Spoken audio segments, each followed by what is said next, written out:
Hey everyone, I hope you're doing good today. It's Dan here.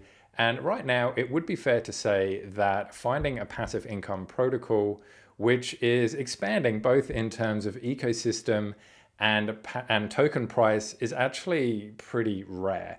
In fact, there probably are only a handful of protocols out there right now which do have these bragging rights, and Make DeFi Better, or MDB, is one of these protocols. In a nutshell, MDB is a protocol that has several different ways that you can get passive income from it. And in this video, I'm going to share with you everything that you need to know about how MDB works and how it's able to do this and how you can be involved with it. And also just a reminder that none of this is financial advice. The MDB token, which is one of the main tokens of MDB, is a deflationary token that sort of always continues to rise in price, and it never goes below the floor level. And the way that it's able to do that is through probably the biggest mechanism and really the heart of the project, which is called the trust fund, which is essentially kind of like a treasury.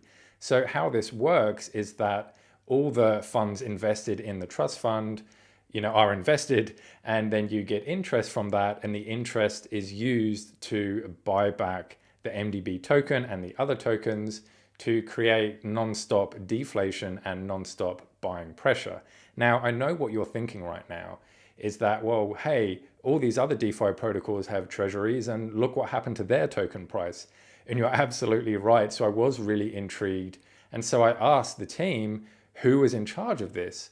And they said that they have a specialist consultant who is doing their due diligence and risk analysis on investments to make sure the trust fund is actually doing what it says it's doing.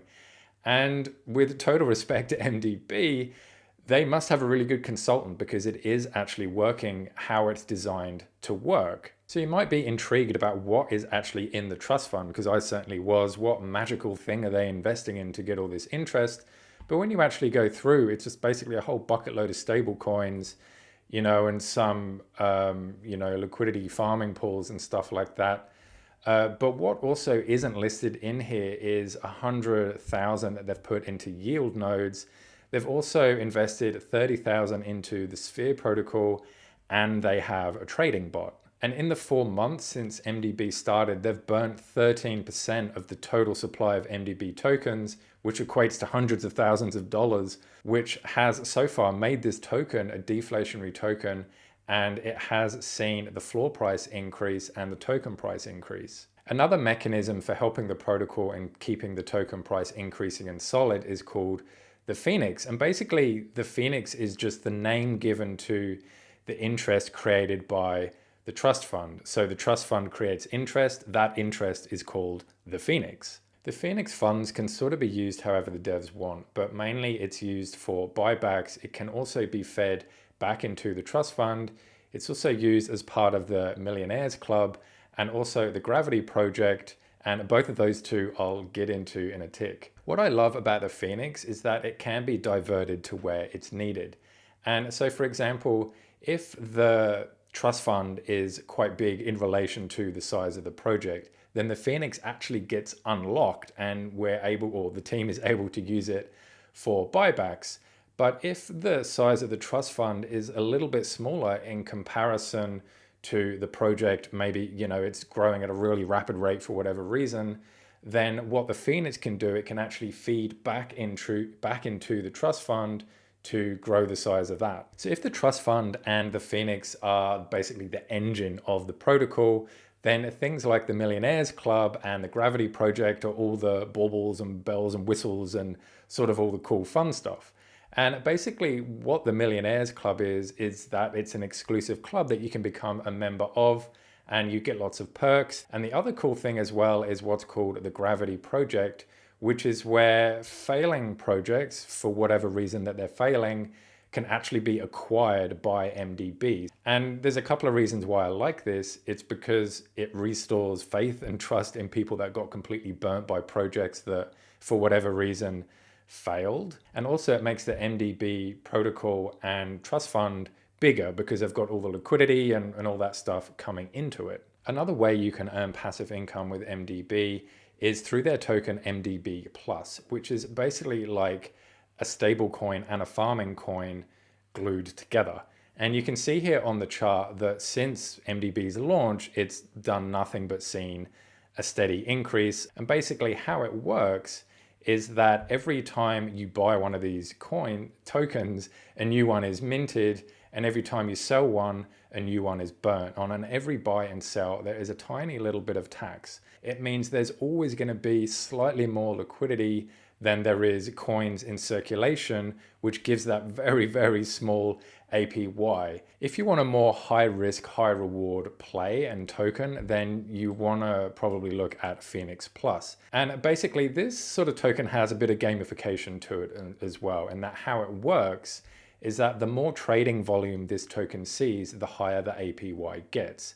But if there's no trading volume, that's okay. The APY basically just sort of stagnates. But if it stagnates for too long, then what happens is the protocol or the devs or whoever it is will actually cash you out and change your Phoenix Plus tokens into MDB Plus tokens.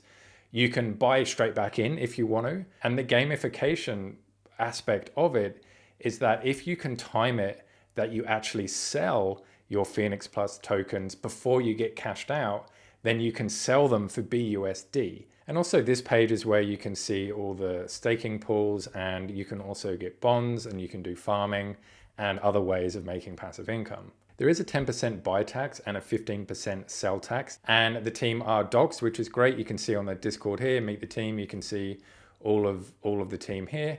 And also there is a multi-sig wallet, and the contracts have been audited. So because of the taxes and the interest gained by the trust fund, I think this is really a very viable project, and it is living up to its namesake of making DeFi better. It's almost what passive income should be. And if you think about it right now too, we are in the midst of a very unfavorable market.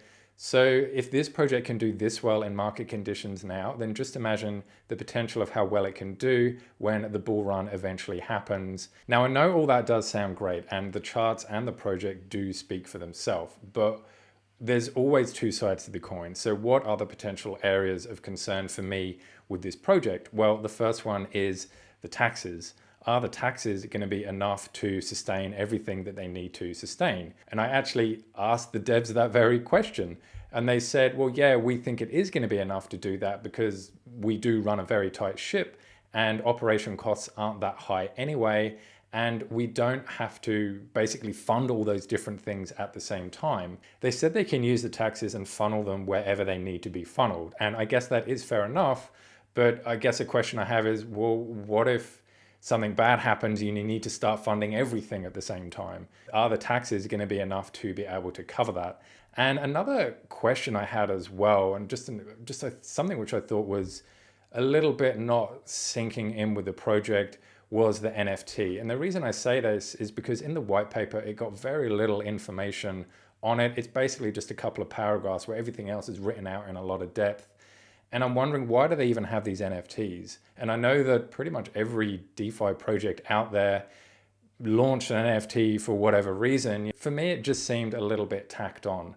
I mean, you've already got a project which is proven to work. So why ripple the waters and throw an NFT out there out of nowhere that offers lifetime rewards? But honestly, I did find it quite difficult to find some really glaringly obvious red flags for this project. And I think that the charts and the ecosystem basically speaks for itself. So I guess that the way things are going right now, the future does look pretty bright for MDB. And you might want to know as well that I'm going to be doing an AMA with the team sometime soon. So if you do have any questions that you want me to ask them, then just please leave them in the comments, and every single question I'll ask them. And also, I'm really curious to know what you think about MDB and the sort of slow appreciation of the tokens and everything to do with the ecosystem. I always love reading your comments, what you think about projects. And also if you just want to tell me about any other projects as well that you think are quite cool, because I always look into any project that you write down. So yeah, please leave a comment. And until next time, I'll see you all in the next video. Bye.